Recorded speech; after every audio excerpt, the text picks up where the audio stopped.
The rules that run the entire internet were not designed for shopping, or streaming, or you. They were designed in the shadow of the Cold War to answer one grim question. If the bombs fell and half the network was gone, could a message still get through? Everything you do online today is built on that single answer. Before it, long-distance communication worked like a phone call. You opened one continuous line from one end to the other and held it open the whole time, elegant and fatally fragile. Cut that line anywhere along its length, and the entire conversation dropped dead. For planners trying to survive the loss of whole cities, that was simply unacceptable. So the idea they reached for was radical. Do not send the message as one stream down one line. Chop it into small pieces called packets and send each piece off on its own, free to take whatever route through the network happens to be open at that instant. If a path is destroyed, the pieces just flow around the gap. You do not protect the line, you stop needing one. Follow a single packet and it looks a little like a postcard. A small block of your data, wrapped in a header, a strip of addressing that says where it is going, where it came from, and where this piece belongs in the sequence. That header is the whole trick. It is what lets a fragment travel completely alone and still know how to rejoin the others at the end. There are really two rules working together, which is why we say TCP/IP. IP is the addressing.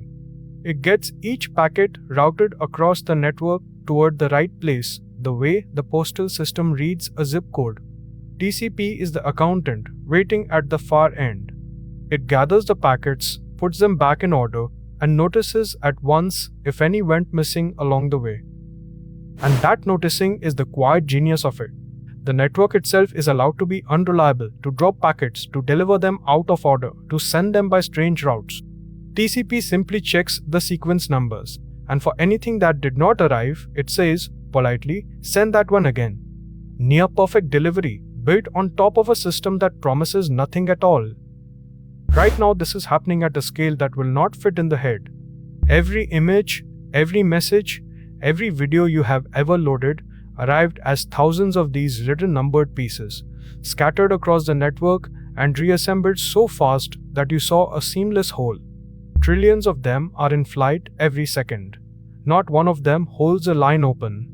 Each just carries its fragment and trusts the count to sort it out.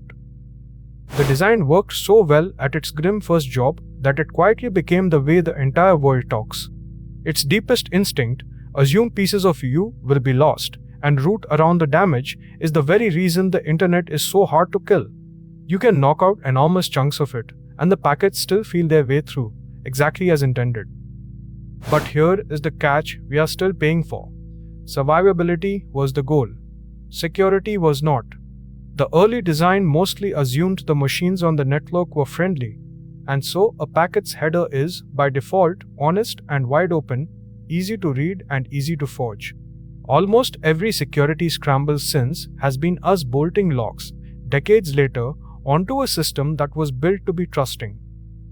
Which is the strange inheritance sitting under everything you do online.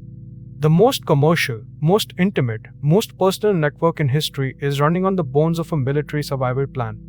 It was built to keep talking through a catastrophe, not to keep a secret through an ordinary Tuesday. So when a page loads, picture what truly happened. Not a line open to some distant place, but your message shattered into numbered fragments, flung across the world by whatever route was open, and quietly rebuilt at the far end. A design meant to outlive a war, now carrying your entire ordinary life. We wanted something that could survive anything. We got it. We are still learning to make it keep a secret.